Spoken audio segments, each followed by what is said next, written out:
Okay, today's video is partial response, partially inspired by a comment on a previous video, my things about my Earthship I wish were different video, and I just thought I would do a quick video to respond to that comment and talk about a couple other things as well, just inspired by the suggestions and questions posed by the previous commenter on that other video.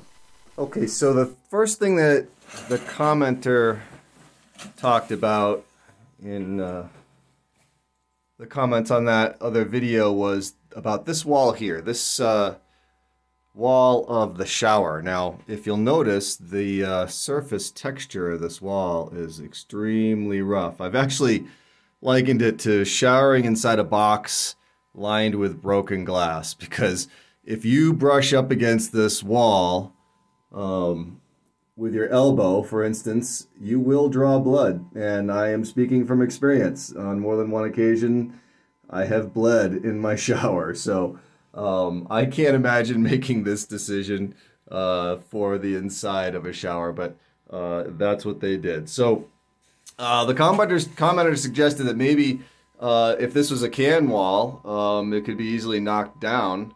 And instead of a wall here, I could have the shower curtain that enclosed the shower area. I've seen similar things done with one of those circular shower curtain rods where the curtain actually forms basically the entire shower enclosure. And yeah, that could be done. But I might point out here that if we go ahead and look up at the top of this wall where it has been left unfinished, you can see this is not a can wall. This is actually made with these very narrow cinder blocks.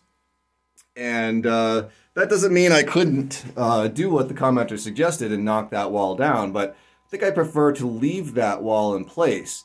But it did give me an idea, because there's no reason why I couldn't simply do the shower curtain suggestion and leave that wall where it is. If I had a shower curtain that came across the opening, and then the rod bent and went down the wall, I could have it cover the wall as well, and it would, or even have a second shower curtain inside that did that, and that would probably be enough protection from just brushing up against the wall so that I wouldn't draw blood every time that happened. Now, if I slipped and fell in the shower, and maybe the shower curtain wouldn't be enough in that instance, but I have yet to have that happen.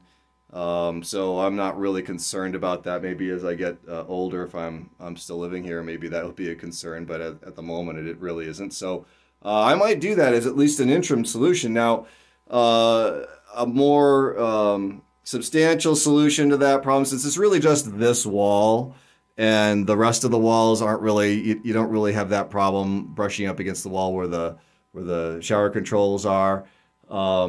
It'd just be this one wall. Now, I could possibly grind this down and resurface this a little bit, maybe refinish it, maybe skim coat it with another layer over the top of this, or possibly, since you know, I have these green tiles both on the floor and some of these on the wall here, maybe get some tiles to match and just tile this wall, possibly all the way to the top, or possibly even just up to, say, shoulder height would solve that problem as well.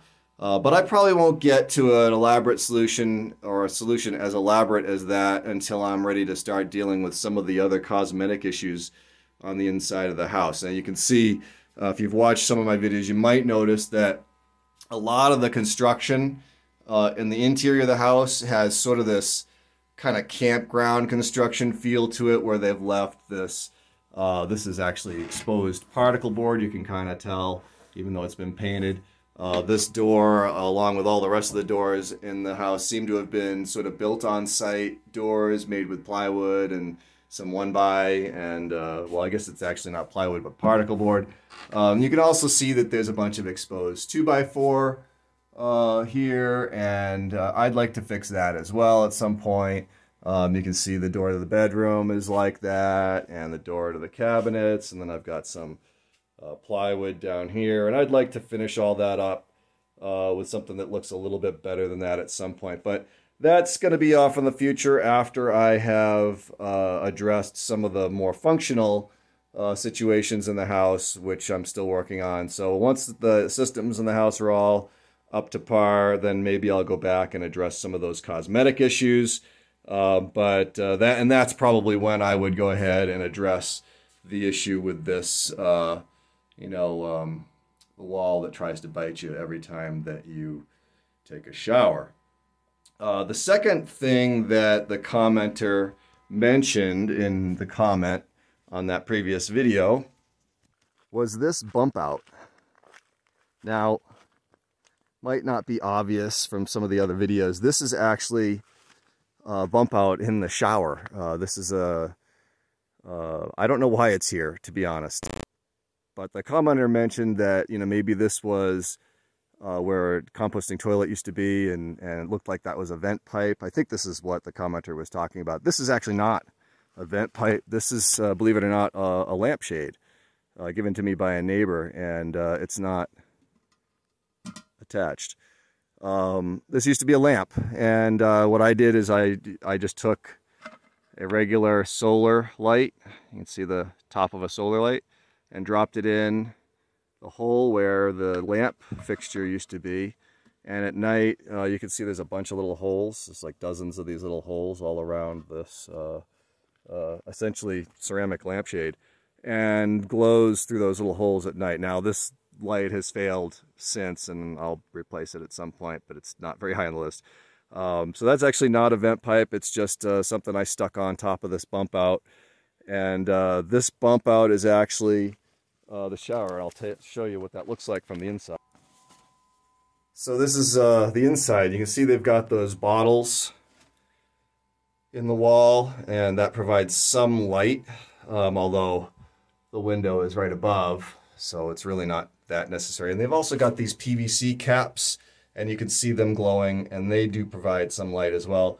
I'm not sure why this is here. It doesn't really add much to the shower. A little bit of extra space, and it used to have a shelf, and you can see that board that's incorporated into the wall there, and that's where the shelf was connected. I took the shelf out because it wasn't well made, and it sagged, and you really couldn't use it. So I'm not sure why it's there. Maybe at some point, when I get old and I need to sit down and use the handheld shower head to bathe in here, maybe I'll put a bench over here, and maybe it'd be useful for that. But that's all this is. It's part of the shower. It's and the vent pipe is not a vent pipe. So that was the second thing that the commenter had mentioned. Also indicating maybe this would be a good spot for either a composting toilet or a additional expansion tank,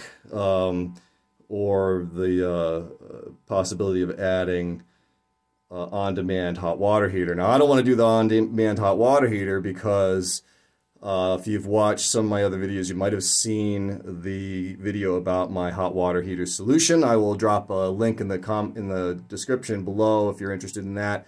And that works really well right now, so I've got all the hot water I need at this point.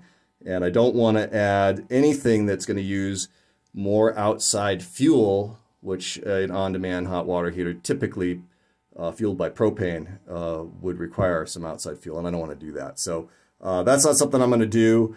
As far as the expansion tank, and I'm going to show you what I have right now. Now, this is a cabinet I don't open very often because it's kind of nasty in there. It's often someplace where you can find a Black Widow, but we're going to look at the expansion tank here. This is a very small expansion tank. Now, the reason this is not good is because it causes the pump to come on and cycle a lot more often than it would otherwise do with a larger tank.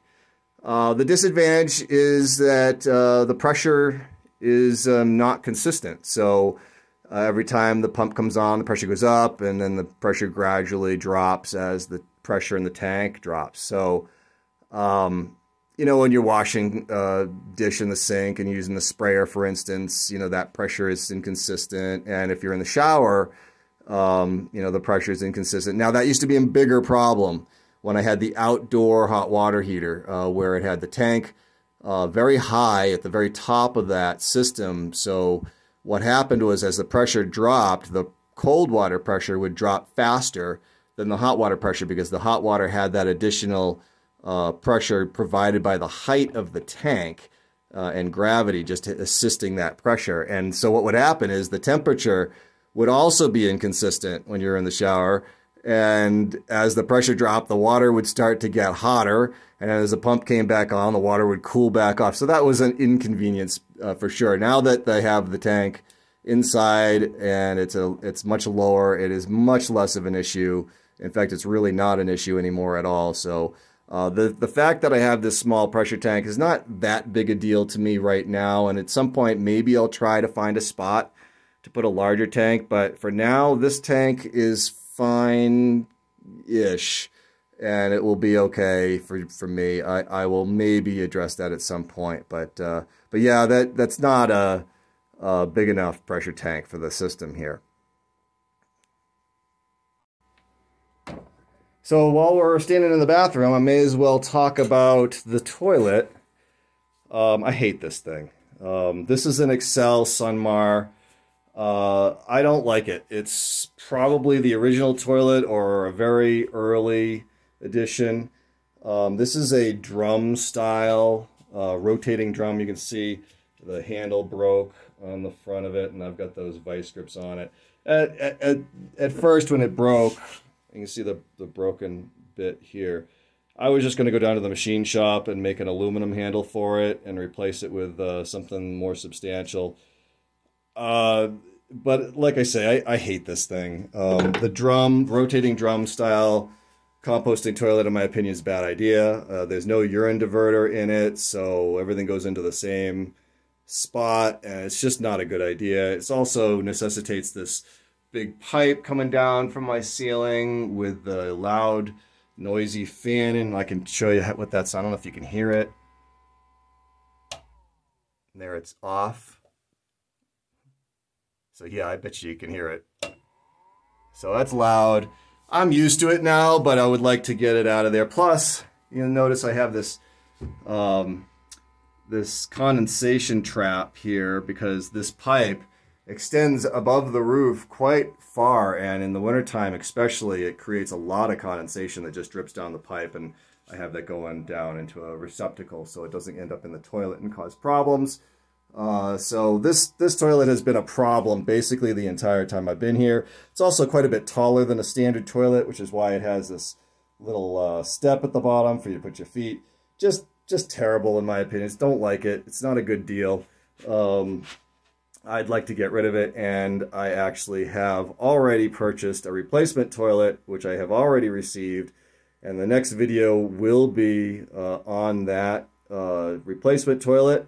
So stay tuned for that, and we'll be looking at that and what I'm going to do to make the bathroom a lot more usable. So this is just a short video, basically just inspired by that comment on that other video. So feel free to leave me comments in the comments section. Perhaps I will respond or will be inspired to make another video based on additional comments. But thanks for watching, and I will see you in the next one.